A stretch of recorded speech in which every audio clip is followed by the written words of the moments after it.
제목을 신과 같은 미켈란젤로라고 번역을 했는데 제목을 달았는데요. 이것은 사실은 번역을 신과 같이 해서라고 그래서 그렇지 사실은 하나님과 같은 미켈란젤로라는 뜻입니다. 그것은 제가 한 말이 아니고 당시의 교황들이 16세기 교황들이 미켈란젤로를 부를 때 그 사람은 신과 같은 사람이다 이렇게 불렀습니다. 뿐만 아니라 예술사가인 조르조 바사리 같은 사람도 그 기록을 남겼어요. 그래서 신과 같은 미켈란젤로다. 물론 그것이 미켈란젤로의 어떤 그 특징을 강조하기 위한 어떤 미술사가의 어떤 과장된 부분도 있지만은 그럼에도 불구하고 그 미켈란젤로가 가지고 있는 그 정말 어떤 충격적인 어떤 그 미학적 성취 같은 것은요.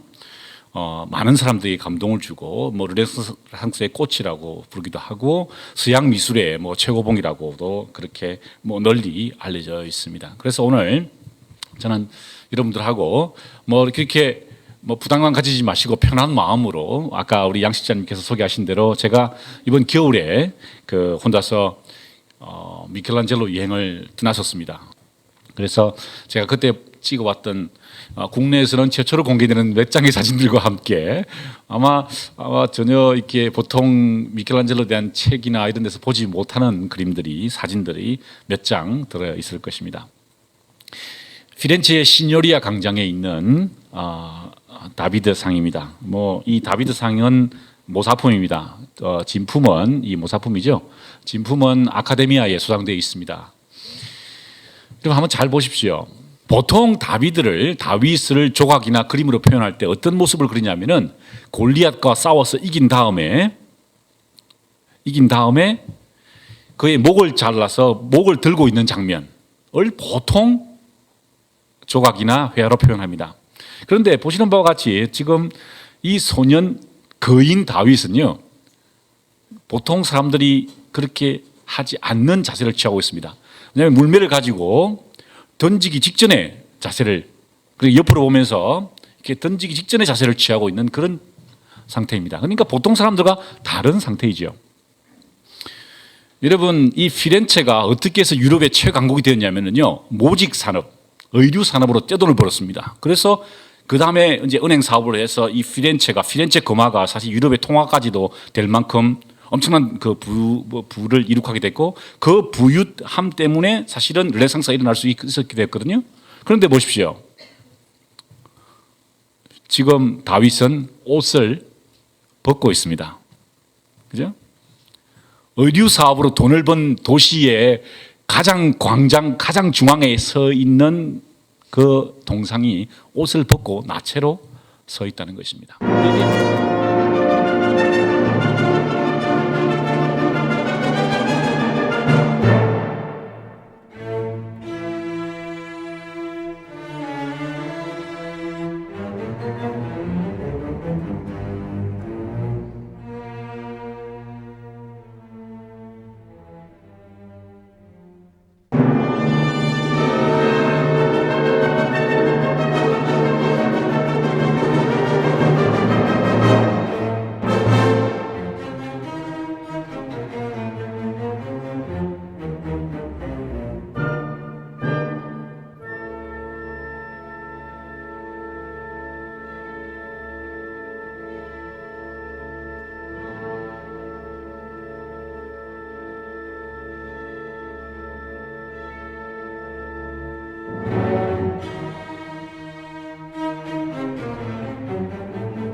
안녕하세요. 서정욱입니다. 여러분은 미술 작품 앞에서 자신도 모르게 나오는 탄성을 느껴본 적이 있으십니까? 사실 대부분 현대 안녕하세요. 서정욱입니다. 여러분은 미술 작품 앞에서 자신도 모르게 나오는 탄성을 느껴본 적이 있으십니까? 사실 대부분 현대 작품들은 관람자를 조용하게 만듭니다. 그리고 생각하게 만들죠. 그래서 미술관에 가보면 정적 많이 감돌고 관객들은 자신의 발걸음 소리조차 조심스러워합니다. 그런데 지금 소개할 작품은 전혀 다릅니다. 이 작품을 보게 되면 사람들은 생각할 틈도 없이 몸으로 느끼는 감동을 먼저 맛보게 됩니다. 그리고 탄성을 지르기도 하죠. 최후의 심판입니다. 작가는 미켈란젤로. 1541년 이 작품이 공개되자 교황은 그 앞에서 무릎을 꿇었고 사람들은 기도를 올리기 시작했다고 합니다. 곧이어 로마 전체가 감탄과 경악으로 들끓었고 그 소문은 전 유럽으로 번져갔습니다. 최후의 심판은 성경 속의 이야기로 지구의 종말이 오면 그리스도가 세상에 재림하여 인간을 심판하는데 예수를 믿고 가르침을 따른 자는 구원을 받고 그렇지 않은 자는 멸한다는 내용입니다. 보시죠. 그림 중앙에는 그리스도가 힘차게 걸어 나옵니다. 옆에는 성모 마리아가 보이고 그 다음으로 성 안드레아, 세례자 요한, 아벨, 이브가 보입니다. 오른편 두 개의 열쇠를 가지고 있는 사람은 제자 베드로이고 옆 사람은 성 요브로 해석됩니다. 아래를 보시죠. 10명의 천사들이 나팔을 불며 세상의 종말을 고하고 있습니다.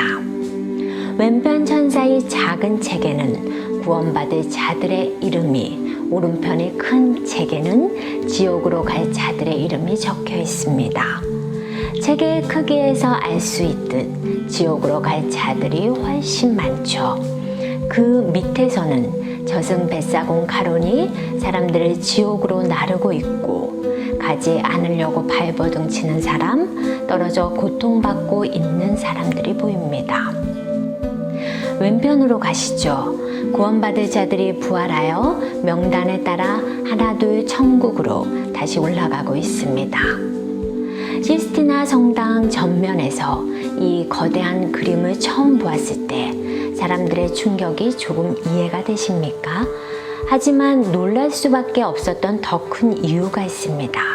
그것은 사람들이 예상을 완전히 뒤집은 그림이었기 때문입니다. 보시죠.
Today we're going to learn about the famous artist Michelangelo.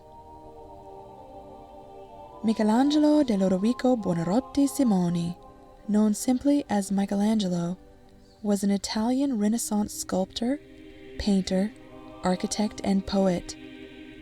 He was born in 1475 in Caprese, Italy. When he was still very young, his family returned to Florence, and his mother died when he was only 6 years old. Michelangelo's father sent him to school, but he was not very interested in learning what was taught there. All he wanted to do was paint and become an artist. In 1488, when he was 13 years old, Michelangelo was apprenticed to an artist, Domenico Ghirlandaio, and in 1490 he was sent to continue his training with the powerful Medici family. Over the next few years, he began producing sculptures and honing his skills. In 1496, Michelangelo moved to Rome. While there, he was commissioned to create a statue of Jesus after he was crucified, laying in the lap of his mother Mary. Michelangelo was 24 years old when he completed this statue, called Pietà, which is regarded as one of the greatest masterpieces of sculpture in the history of the world.